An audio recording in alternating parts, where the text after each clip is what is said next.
જે માણસ ભગવાનના નારાયણની સ્મૃતિ કરે છે એ માણસને એ સુખ છે. વિપદ વિસ્મરણમ વિષ્ણુ સંપન્ન નારાયણ સ્મૃતિ. પછી તો કહેવાય છે દ્રૌપદી ભગવાનની પ્રાર્થના કરી, 5 પાંડવો ભગવાનની પ્રાર્થના કરે, પણ ભગવાન રોકવા માટે તૈયાર ન થયા. પણ અંતમાં એક ભગવાનને એક વાત યાદ આવી ગઈ કે મેં એક દાદા ભીષ્મને વચન આપ્યું છે કે મારે રોકાવું પડશે. દાદા ભીષ્મના અંતિમ સમયે મારીને દર્શન દેવાના છે.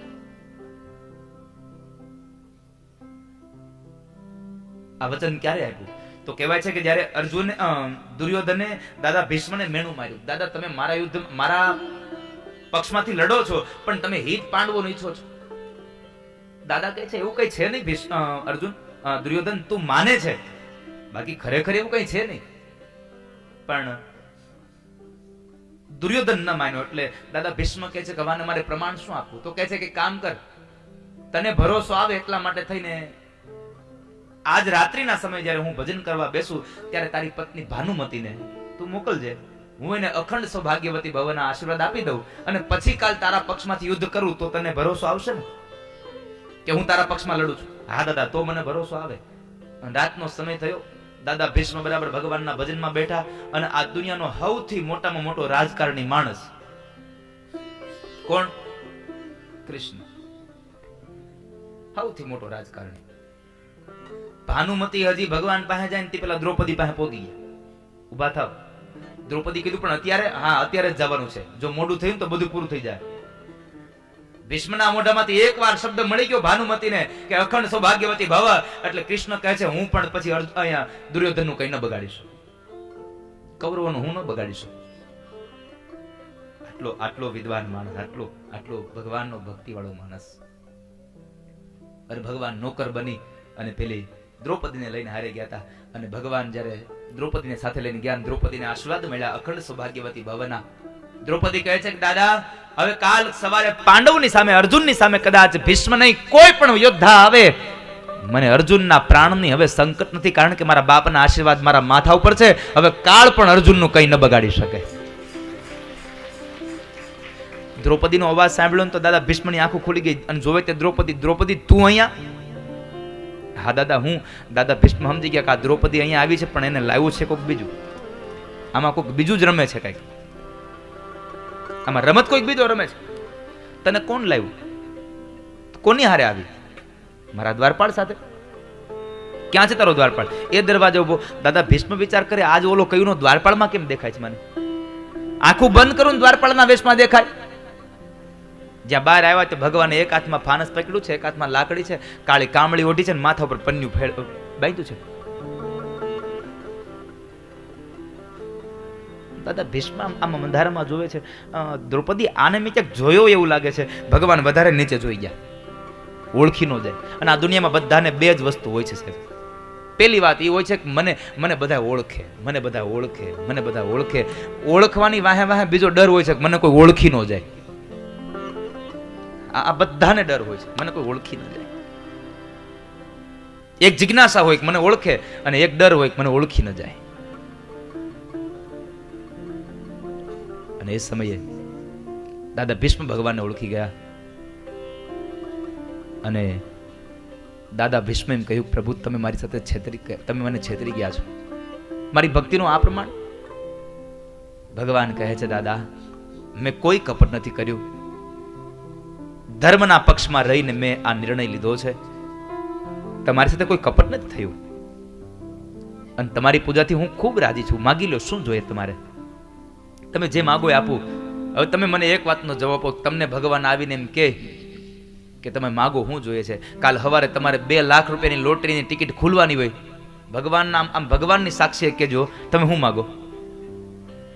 ઓલી લોટરીની ટિકિટ મારે લાગે તો દાદા ભીષ્મને માગવું જોઈએ ને કે કાલના યુદ્ધમાં જીત મારી થાય. ન માગ્યું એને. એટલે કહું છું ભગવાન કો ચાહો લેકિન ભગવાન સે કુછ ન ચાહો. તમે માત્ર ભગવાનને ચાહો. આપણે બધા પદાર્થોને ચાહીએ, પરમાત્માને નહીં. તમે પરમાત્માને ચાહો, પદાર્થ તો ધીમે ધીમે તમારી વાહે આયલું આવશે. તમે ગાયને દોરોમાં, તમે વાછડાને દોરો, ગાય એમને ઓટોમેટિક તમારી પાછળ આવશે. પણ આપણે પદાર્થોને ચાહીએ, પરમાત્માને નહીં. ભગવાન કો ચાહો ભગવાન સે કુછ ન ચાહો વાલા. દાદા ભીષ્મ એમ કહ્યું કે તમારે મને આપવું હોય તો એટલું જ આપો. હવે તમે રોકાય જ જાઓ અને એટલું જ આપો. મારો અંત સમય આવે ત્યારે તમારી સામે ઊભા હો અને મને તમારા દર્શન થાય અને મારો પ્રાણ પંખેર ઉડી જાય. બસ આટલું મારે જોઈએ છે. મને તમારા દર્શન થાય. ચતુર્ભુજા પ્રભુ હવે આવ્યા છો ને તો રોકાઈ જાઓ. સદેવ દેવો ભગવાન પ્રતિક્ષતા. ભગવાનને કીધું હવે તમે રાહ જુઓ મારા મૃત્યુની. ભગવાનને સ્વયં કહી દીધું કે હવે તમે આવ્યા છો ને તો હવે તમે ઉભા રહ્યો, હું નહીં. ક્યાં સુધી? જ્યાં સુધી મારું મૃત્યુ ન આવે ત્યાં સુધી. મારું મોત આવે ત્યારે તમે મારી સામે ઉભા હો અને મારું મૃત્યુ આવી જાય. બસ આટલું માગી લેવો છું, બીજું કઈ ન જોઈએ મારે તમારી પાસે. આવું ભગવાન પાસે માગવું. જો જેવું ને તેવું માગ્યું ને નહીં મળે. કારણ એ હામો જવાબ દેહે. કોઈનો છેતરાઈ જાય એવો સસ્તો નથી સાહેબે, ગાંડોય નથી. એટલે ભગવાન પાસે માંગ્યું મારો અંત સમય આવે જ્યારે ત્યારે મારી સામે ઉભા રહેજો. મને તમારા દર્શન કરવા છે. પછી મને સ્વર્ગ મળે તોય ભલે અને ન મળે તોય ભલે. મને સ્વર્ગની કોઈ અપેક્ષા નથી, મને તમારા દર્શનની અપેક્ષા છે. મને તમારા દર્શન થાય, મને તમારું દર્શન થાય. અને એ સમયે દાદા ભીષ્મ માટે થઈ ભગવાન રોકાયા. ઉત્તરાયણના પવિત્ર કાળમાં દાદા ભીષ્મે ભગવાનને પ્રાર્થના કરી, પ્રભુ મારું મૃત્યુ હજી એમ ન આવે, કારણ મારે એક કુંવારી દીકરી છે, મારે કુંવારી દીકરીને પરણાવવાની છે. જેટલા લોકો ઉભા હતા બધા આશ્ચર્ય પામી ગયા. દાદાએ તો આજીવન બ્રહ્મચર્ય આશ્રમનું પાલન કર્યું અને એને દીકરી કઈ?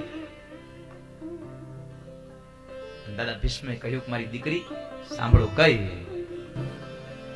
પ્રભુ મારી મતિરૂપી કન્યા તમારો સ્વીકાર કરે છે, તમારામાં લાગે છે, મારું મન તમારામાં લાગે છે, એટલે મારી બુદ્ધિરૂપી કન્યાને તમે સ્વીકારો. અને તમે શું કામ, તમને હું કામ પસંદ કરે છે એનું એક જ માત્ર કારણ છે.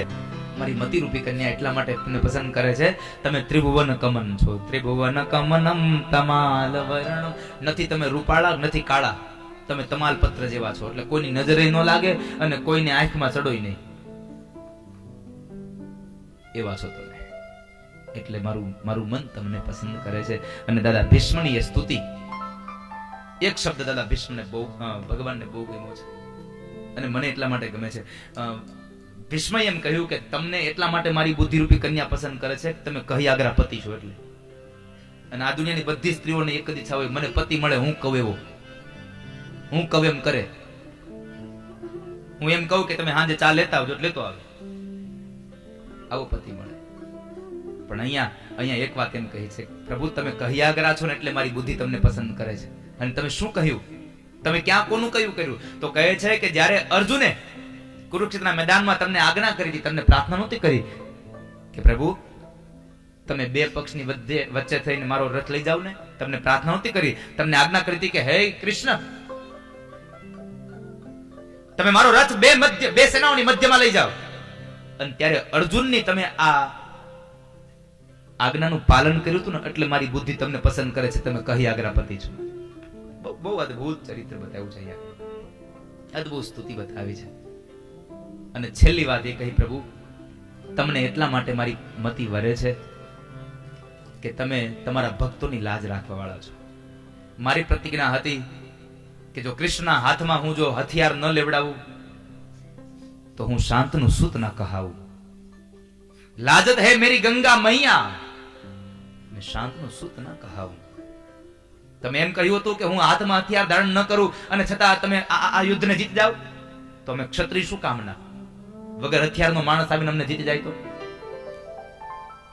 મારી પ્રતિજ્ઞા હતી કે હું તમારા હાથમાં હથિયાર લેવડાવું અને તમે હથિયાર હાથમાં લીધું પણ ખરું. જ્યારે અર્જુનની ઉપર દાદા ભીષ્મ એક પછી એક બાણની વર્ષા માંડ્યા બોલાવા, અને દાદા ભીષ્મને આ બાણથી જ્યારે અર્જુન ઘવાયો, ભગવાનને થયું કે અર્જુનને મારી નાખશે. બાજુમાં તૂટેલા રથનું પૈડું કાઢીને ભગવાન દોડ્યા. અર્જુને પગ પકડ્યો, જાણે ગાયનું પગ પકડી અને પેલું નાનું બાળક પોતાની માની સાડી પકડીને જ્યારે ઢસડાતું હોય એમ ભગવાનના પગ પકડીને કહે છે, પ્રભુ તમારી પ્રતિજ્ઞા. અને ભગવાને કહ્યું, અર્જુન છોડ મારી પ્રતિજ્ઞા, દાદો તને મારી નાખશે. પ્રભુ તમે તમારી પ્રતિજ્ઞા તોડીને પણ મારી પ્રતિજ્ઞાને તમે બચાવી લીધી છે, એટલા માટે તમને મારી બુદ્ધિ તમને એટલા માટે વરે છે કે તમે ભક્તોની રક્ષા કરવા વાળા છો, તમે કોઈકનું રક્ષણ કરવા વાળા છો. દાદા ભીષ્મે કહ્યું, બસ પ્રભુ, હવે તમે હારી ગયા છો, તમે હાથમાં હથિયાર લઈ લીધું છે. અને ભગવાને શું જવાબ આપ્યો હતો ખબર છે? દાદા, મેં મારી પ્રતિજ્ઞા તોડી છે એટલા માટે નથી તોડી, મેં તમારી પ્રતિજ્ઞા તૂટી ન જાય એટલા માટે તોડી છે. અને મને મારી પ્રતિજ્ઞા કરતા મને મારા ભક્તોની પ્રતિજ્ઞા વધારે વાલી છે, એટલા માટે મેં તોડી છે આ પ્રતિજ્ઞા. વક્તાને અધિકાર છે કથાને કઈ જગ્યાએ વિસ્તાર કરવો અને કઈ કથાને સંક્ષિપ્તમાં વર્ણવી, એનો સંપૂર્ણ અધિકાર ભગવાને વક્તાને આપ્યો છે. દાદા ભીષ્મની ઉપર ભગવાને કૃપા કરી, એ કથા બતાવી. ભગવાન દ્વારિકા ગયા, પ્રભુનું સ્વાગત થયું દ્વારિકામાં. આ બાજુ ઉત્તરાના ઉદરમાં ભગવાને રક્ષા કરી પરીક્ષિત મહારાજની. થોડો સમય વ્યતીત થયો, પરીક્ષિત મહારાજનું પ્રાગટ્ય થયું. ઉત્તરાના ઉદરમાંથી પરીક્ષિતનો જન્મ થયો. પરીક્ષિતના જન્માક્ષરને જોવરાવવામાં આવ્યા. 8મા સ્થાનમાં બ્રાહ્મણના શાપથી મૃત્યુ લખ્યું છે. આ બાજુ અર્જુન ભગવાનને મૂકવા દ્વારિકા ગયા છે. અત્યાર સુધી ભગવાન સારથી બન્યા હતા અને અર્જુન રથી હતા. હવે અર્જુન સારથી બન્યા અને સ્વયં ભગવાન કૃષ્ણ પોતે રથી બન્યા છે. રથનો સારથી સારો હોય ને તો સારી જગ્યાએ રથ જાય. તમે મારા રથના સારથી બનો તો મારો રથ યોગ્ય જગ્યાએ જઈને ઉભો રહે. ત્યારબાદ કહેવાય છે વિદુરજી મહારાજનું સ્વાગત થયું. આ બાજુ વિદુરજી મહારાજ તીર્થયાત્રા કરીને ઘરે પાછા આવ્યા. કારણ કે તીર્થમાં જાય ને એ સ્વયં ભગવાન બનીને આવે છે. મેં આવું મહાપુરુષોના મોઢેથી સાંભળ્યું છે. જે માણસ તીર્થમાં જાય એનું સન્માન શું કામ થતું ખબર છે? આપણે ભગવાનના સામૈયા કરીએ, પછી આપણા વડીલો જયારે તીર્થમાં જાય ને તો આપણે એનું ઈ આવે ત્યારે આપણે એના હોતે સામૈયા કરીએ છીએ. શું કામે? આપણા ગયેલા વડીલો બ્રહ્મા, વિષ્ણુ અને મહેશ બનીને આવે છે. ગંગાજીમાં જે સ્નાન કરે ને એ બ્રહ્મા, વિષ્ણુ ને મહેશનું રૂપ બની જાય છે. બ્રહ્મા, વિષ્ણુ ને મહેશનું રૂપ બને છે. શું કામે? તમને એ પણ સમજાવું. ગંગાજીમાં તમે પગ આમ હાલતા જાઓ એટલે પેલું તમે શું મૂકો? એમાં પગ મૂકો. ગંગાજીનું પ્રાગટ્ય ક્યાંક થયું? ગંગાજીનું પ્રાગટ્ય ક્યાંક થયું? ના, ગંગાજીનું પ્રાગટ્ય થયું ભગવાન વિષ્ણુના જમણા પગના અંગૂઠામાંથી. એટલે પેલું વિષ્ણુ રૂપ બન્યો, પગનો અંગૂઠો દબાણો એટલે ત્યાં જળમાં બોલાયો એટલે પગના અંગૂઠામાંથી ગંગા નીકળી, વિષ્ણુ બન્યો. પછી શું કરીએ આપણે? પછી શું કરીએ? ના, પછી ડૂબકી મારીએ નાક બંધ કરીને. માથા ઉપર ગંગાજી આવ્યા. કોના માથામાં ગંગાજી છે? શિવના. એટલે શિવ સ્વરૂપ બન્યો એ વખતે માણસ. અને પછી છેલ્લે જયારે ઘરે આવો ત્યારે શું કરો છો? કમંડળ ભરતા આવો છો. બ્રહ્માજીના કમંડળમાં ગંગા છે એટલે બ્રહ્મા, વિષ્ણુ ને મહેશ એ માણસ બની જાય છે. ગંગામાં સ્નાન કરે સાહેબ, એટલે એના સામૈયા થાય છે. એનું સામૈયું એટલે થાય છે. અહીંયા વિદુરજીનું સ્વાગત થયું, સન્માન થયું. હવે તમે જુઓ, તમે કેટલા ભાગ્યશાળી છો. કોણ કોણ ભાગ્યશાળી છે? જેને લોકોને રૂમ મળી ગઈ છે. જેટલા લોકોને રૂમ મળી ગઈ છે એ લોકો બધા ભાગ્યશાળી છે. અને તમે ભગવાન કરતા ભાગશાળી છો. ભગવાન ભાગવતજીને હોલ મળ્યો, તમને રૂમ મળી લ્યો. પછી આપણે પાછા કહેતા હોય વિદુરજી મહારાજનું સ્વાગત થયું. ત્યારબાદ વિદુરજીની એક ઉપદેશ દ્વારા ધૃતરાષ્ટ્ર અને ગાંધારી ગંગાના કિનારે જઈ ભગવાનનું યજન કરવા લાગ્યા. બીજી બાજુ ભગવાન સ્વધામ ગમન થયા અને ત્યારબાદ અર્જુન જ્યારે પાછા આવ્યા છે, અર્જુન રડતા હતા અને એને ધર્મરાજ યુધિષ્ઠિરે પ્રશ્ન કર્યો, શું થયું અર્જુન? અનેક પ્રશ્નના અંતે એક પ્રશ્ન છેલ્લો હતો કે કૃષ્ણ વહણો બનીને આવ્યો એટલા માટે રડે છે. અને અર્જુન ખૂબ રેડ્યા અને કહે છે, મોટા ભાઈ, હું એકલો આ કૃષ્ણ વિહોણો નથી થયો, આખી દુનિયા કૃષ્ણ વિહોણી થઈ. અને આ શબ્દો સાંભળ્યા કે ભગવાન સ્વધામ ગમન થયા છે, આ ધરતીમાં રહ્યા નથી. એટલે 5 પાંડવોએ નક્કી કર્યું કે જો કૃષ્ણ હવે આ ધરતીમાં ન રહ્યા હોય તો આપણાથી આ ધરતીમાં ન રહેવાય. અને અંતે પોતે પણ પોતાના ઉત્તરાધિકારી પરીક્ષિત રાજાને પોતાની રાજગાદી સોંપી દઈ અને તેઓ જંગલના માર્ગે, હિમાલયના માર્ગે હાડ ગાળવા માટે નીકળી ગયા. આ બાજુ પરીક્ષિત રાજા પરદાદા વખતનો એક મુગટ પહેરી અને જંગલમાં જાય છે અને ત્યાં આગળ એનો કલીની સાથે મિલન થાય. કળિયુગની હારે મિલન થયું. કલીએ એની પાસે રહેવા માટે સ્થાન માંગ્યા અને પરીક્ષિત રાજાએ એને 4 સ્થાન આપ્યા. જે જગ્યાએ જુગાર રમાય છે ત્યાં, જ્યાં મદિરાપાન થાય છે ત્યાં, જ્યાં કતલખાનું છે ત્યાં, અને જ્યાં સ્ત્રીઓનું શરીર વેચાય છે, આ 4 જગ્યાએ તારો વાસ થશે. ફરીવાર કલીએ માંગ્યું, પ્રભુ આપની પાસે એક સ્થાન હજી માંગુ છું, મને સ્થાન આપો. 4 સ્થાન તમે આપ્યા, પણ હવે એકાદું સ્થાન સારું આપજો. અને એ સમય કહ્યું કે જા, અનિતિનું જે સોનું છે એ સોનામાં તારો વાસ થાય. અને એ જ સમયે કલી ઉભો થયો અને પરીક્ષિતના મસ્તકમાં બેસી ગયો. કારણ માથામાં જે મુગટ હતો ને એ જરાસંઘનો હતો, અને જરાસંઘે જેટલી સંપદા ભેગી કરી બધી જ અનિતિની હતી. એટલે કહ્યું છે અનિતિમાં કળિયુગ રહે છે. ભગવાનને પ્રાર્થના કરજો, નીતિનું ઓછું આપજો, પણ અનિતિનું કોઈ દી લેવાનો વિચાર પણ અમને આપતા નહીં સાહેબ. આપજો, અનિતિનું કોઈનું લઈ ન લઈએ. કારણ છાણ લઈએ ને એટલે ચપટી ધૂળ આવે ને આવે. એમ તમારા ઘરમાં અનિતિનું જે ધન આવ્યું એ જો નીકળશે ને બારું, તો હારે નીતિનું હોતે ઢવળતું જાય. એટલે આપણું પોતાનું ભયું ન જાય એના માટે તમે ભગવાનને કહેજો, પ્રભુ અનિતિનું ન લઈ લઈએ અમે કોઈનું. અને અંતે એ કળિયુગ જ્યારે માથા ઉપર સવાર થયો તો શમીક ઋષિના આશ્રમમાં ગયા અને શમીકનું અપમાન થયું. અને શમીક ઋષિના પુત્ર શૃંગીએ એને શ્રાપ આપ્યો કે જેને મારા પિતાશ્રીના ગળામાં મરેલો સર્પ પહેરાવ્યો છે એને આજથી 7મે દિવસે તક્ષક નાગ ડંખ દઈ અને મૃત્યુ થશે. આ શ્રાપની ખબર જ્યાં પરીક્ષિતને પડી, પરીક્ષિત મહારાજે શમીક પાસે પ્રાર્થના કરી અને શમીકે કહ્યું કે તમને હવે શાપમાંથી બચાવી નહીં શકે, પણ તમારે મૃત્યુના ભયમાંથી છૂટવું હોય તો તમે ભાગવતને સાંભળો જાઓ. ભાગવતને સાંભળવા માટે નીકળે છે અને ભાગવતને સાંભળવા માટે જ્યાં નીકળ્યા, ગંગાના કિનારે આવ્યા છે, અનશન વ્રત લઈને બેઠા છે. કોઈ એને ભાગવત કહેવા માટે તૈયાર ન થયું. અને જ્યાં સુધી કોઈ સારો ગુરુ ન મળે ત્યાં સુધી ભવ પાર ન થાય. તમને કોઈ સારો ગુરુ ન મળે ત્યાં સુધી તમારો બેડો પાર ન થાય સાહેબ. સદગુરુની શોધ કરો. અને ગુરુ એ જ છે કે જે તમને તમને એના તરફ આકર્ષણ કરે, ખેંચી લે.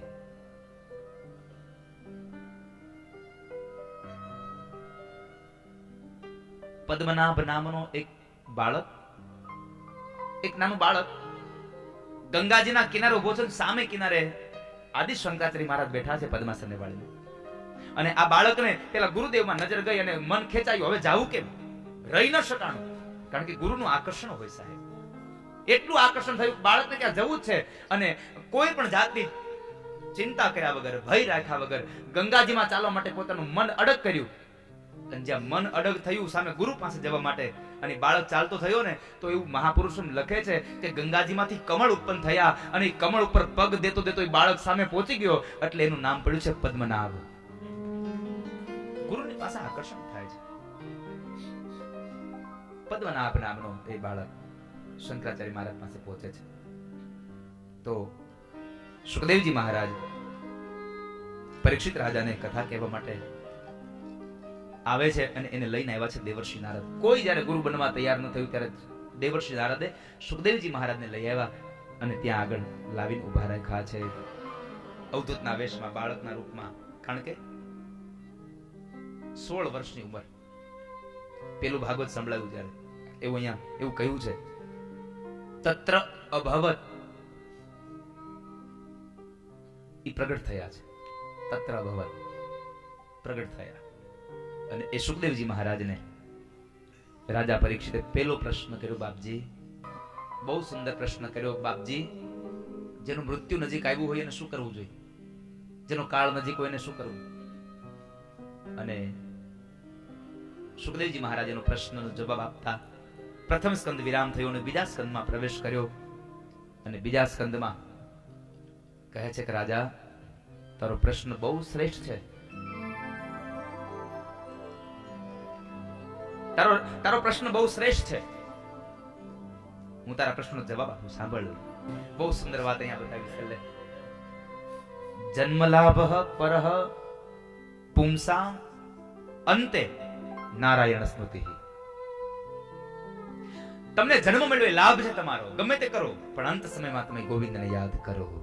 રાજા, તારા પ્રશ્નનો એક જ જવાબ છે, અંતે નારાયણ સ્મૃતિ. અંતમાં તમે નારાયણને યાદ કરો. કાળ નજીક આવે અને એને ભગવાનનું યજન કરવું. અને અને કાળ નજીક ક્યારે આવશે કેમ ખબર પડશે? કોઈનું મૃત્યુ નજીક આવે કોને ખબર? હવે પરીક્ષિતને ખબર હતી 7મે દિવસે મૃત્યુ છે, આપણને તે નથી ખબર કઈ છે. પરીક્ષિતની આવરદા 7 દિવસની બંધાઈ ગઈ હતી. મારી તમારી આવરદા નક્કી જ નથી, કદાચ અહીંથી ઘેરે ન જાય, અન્ય ઘેરે પડ્યું હું રહે છે.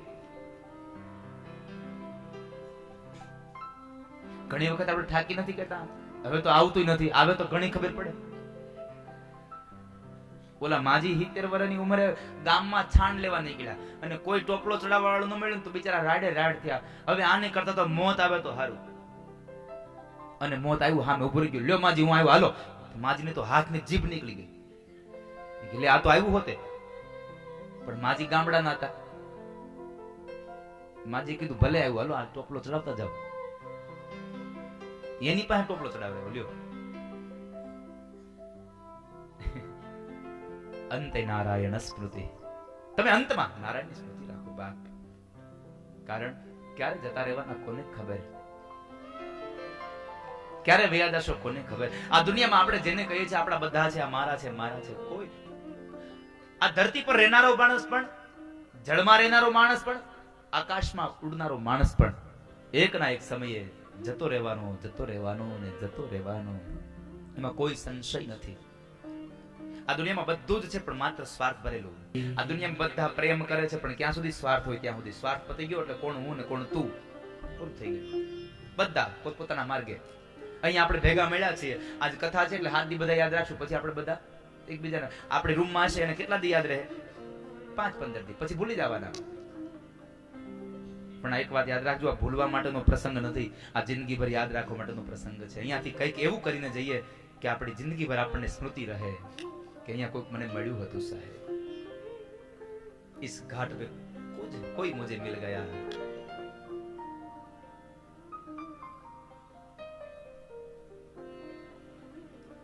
બાકી તો બધું મૂકીને જવાનું, એમાં કોઈ સંશય જ નથી.